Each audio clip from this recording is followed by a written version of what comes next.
And our commitment to defending our nations is always unwavering. Message to the world that we to protect common interests. Hindi natatakot sa anumang giyera ang Pilipinas. Matinding mensahe ito sa gaganaping Kamandag Military Exercises 2023 o kaagapay ng mandirigma ng dagat sa pagitan ng Pilipinas, Estados Unidos, Japan, South Korea at United Kingdom.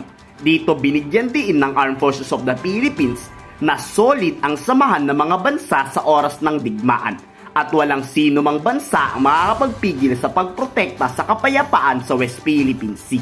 Hindi direktang pinatamaan ang China dito, pero matinding babalato para sa People's Liberation Army China na pag nagdeklara sila ng gulo sa West Philippine Sea, hindi lang Pilipinas ang kakaharapin nila. Let us all send a message to the world that we, like-minded nations who respect international law and a rules-based international order, come together to collaborate, cooperate, and train to protect common interests. We send a powerful message to the world, especially to those who may seek to disrupt the peace, that our partnership is unbreakable, our resolve unyielding, and our commitment to defending our nations is always unwavering. Marami namang tutol na kabataan sa gaganaping pagsasanay. Yes, mga kabataan na pag-asa raw ng ating bayan. Dito tila binayaran ang mga batang ito para pigilan ang pagsasanay ng ating sundalo na protektahan ng ating bansa. Dapat siguro ay sila na ang isabak sa giyera.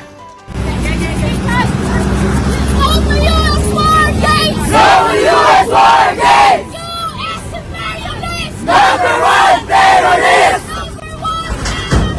US imperialist! Sa video makikita kung gaano kababata ang mga tutol sa military exercises. Wala ka na lang talagang masasabi tungkol dito. Mas nanaisin pa siguro nilang atakihin tayo ng walang kalaban-laban at ayaw nilang maprotektahan o suportahan tayo ng mga kaalyadong bansa.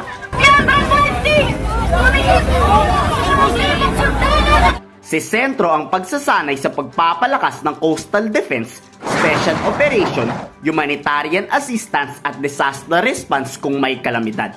Hindi anya to pagsasanay para atakihin ang isang bansa, kundi para depensahan ang kapakanan ng mga Pilipinong mamamayan nito. This particular exercise will not be directed against a particular issue, particularly the West Philippine Sea. Since it is not designed to provoke a certain country, then we are not expecting any negative reaction to this exercise. It has no relationship with what's happening in the West Philippine Sea. This particular exercise is planned to enhance the interoperability among the participating forces. Paniguradong tututulan na naman ito ng Chinese Foreign Ministry. Pero kung hindi naman kasi nanggugulo ang China sa West Philippine Sea, wala namang gantong klaseng pagsasanay na mangyayari.